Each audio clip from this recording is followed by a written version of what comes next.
很高兴您来到 Star 频道。现在订阅并分享频道会更有趣。谢谢你出现在我的生命里。赵丽颖深夜发文，到底触动了谁？2026年6月14日深夜，赵丽颖在社交平台写下"谢谢你出现在我的生命里"这短短9个字，瞬间让无数网友愣在原地。有人说这是对过去10年的感慨，有人猜是对新生活的告白，还有人觉得这分明是对曾经那个豪门弃妇标签的最后告别。消息一出，评论区直接炸开了锅，话题热度蹭蹭往上窜，不到半天就冲上热搜前排。要知道，自从2021年她和冯绍峰离婚后，多少人等着看她消沉，看她退圈，看她沦为八卦的谈资。结果呢？5年过去，人家不仅没垮，反而活成了内娱最让人服气的存在。离婚这事放在娱乐圈，向来是女方掉价的潜规则剧本。当年的营销号可没少唱衰，什么单亲妈妈带孩子，事业肯定走下坡路，离开冯家资源，她还能扑腾几天？这些话听着耳熟吧？可赵丽颖愣是半句辩解都没有，直接一头扎进剧组。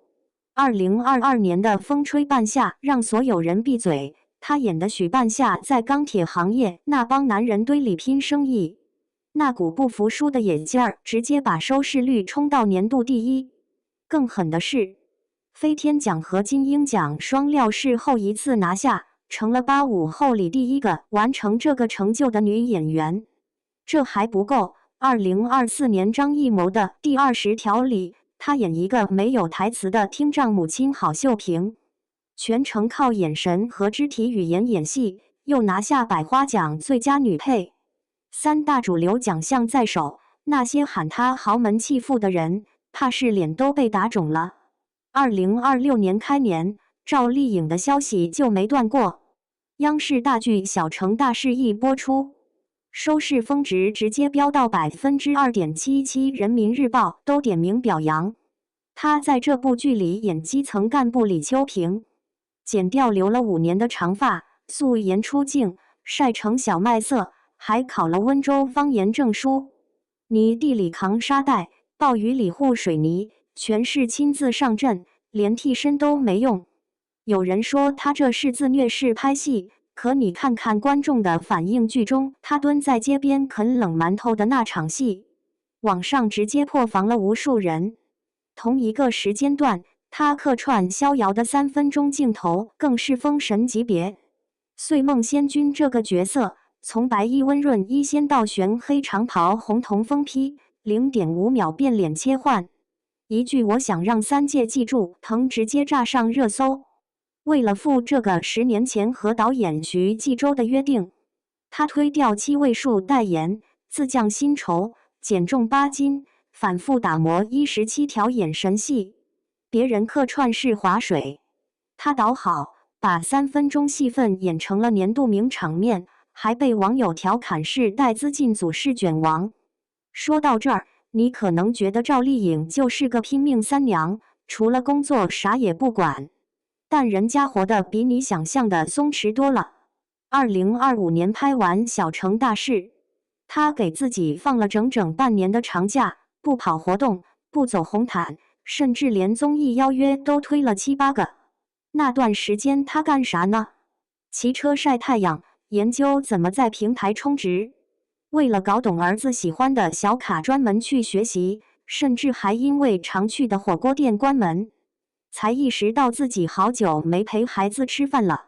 记者问他为啥这么淡定，他说孩子眨眼就长大，家人转眼就变老，能陪在身边才是最宝贵的。这话听着简单，可你看看那些为了流量把自己榨干、连轴转的艺人，有几个敢这么做？他身上那种不急不躁的底气，说白了就是作品和奖项堆出来的。手里有飞天、金鹰、百花3座奖杯，背后有继范熙100年首位华人、双线全球代言人的商业背书，他根本不需要靠曝光率维持热度。当然，赵丽颖能走到今天，靠的可不是运气。从2011年新《还珠格格》里的晴儿，到《花千骨》爆火，再到《知否》的盛名兰，她花了将近10年才从甜美配角熬成收视女王。但真正让人服气的是，她离婚后的选择明明古偶圈待着最舒服，片酬最高，粉丝最多，她偏要跳出来。2021年之后，她接的全是现实主义题材，幸福到万家的农村妇女和幸福，风吹半夏的钢铁女老板许半夏，小成大事的基层干部李秋平，每一个角色都不重复，每一个都往深了打磨。导演郑晓龙公开夸她能吃苦，有韧劲。张艺谋也说她突破了自我天花板。你看，这些年她演的角色，从不需要依附男人，不靠爱情线博眼球，全是靠自己脑子吃饭，靠自己双手打拼的大女主。这哪是演戏，分明就是她自己的写照。说到离婚后的生活，赵丽颖和前夫冯绍峰的相处模式也让人意外。两人离婚后没有互撕，没有卖惨，连微博都没取关。2025年儿子入学那天，两人首次同框，冯绍峰蹲下帮孩子整理书包，赵丽颖轻轻压低孩子的帽檐。全程没什么交流，但那种默契感被路人拍下来后，网友们直接疯了，纷纷喊复婚。后来两人又被拍到一起去接孩子，参加亲子活动，甚至在孩子表演时情不自禁地牵了手。可赵丽颖从头到尾没回应过一个字，该拍戏拍戏，该带娃带娃。有人问她会不会再婚，她笑笑说生活比角色更精彩。这话翻译过来就是我的生活我做主，不需要跟任何人交代。时尚圈也没落下她。2026年1月生日当天，她第3次登上 Elle 封面，成为85花里首个达成这一成就的演员。2小时内杂志销量突破4000本。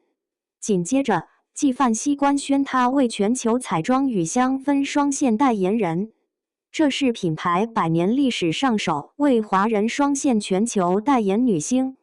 有人说她这是时尚逆袭，可你仔细想想，从早年被嘲笑土气到现在被夸高级感，中间隔着多少部作品的积累？